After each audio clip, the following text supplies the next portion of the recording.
సంబరం గుండె కాదా మందిరం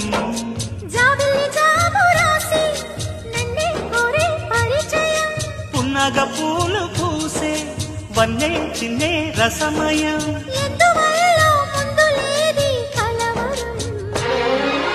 అదిరి పడిన పెదవికేంటి అర్థం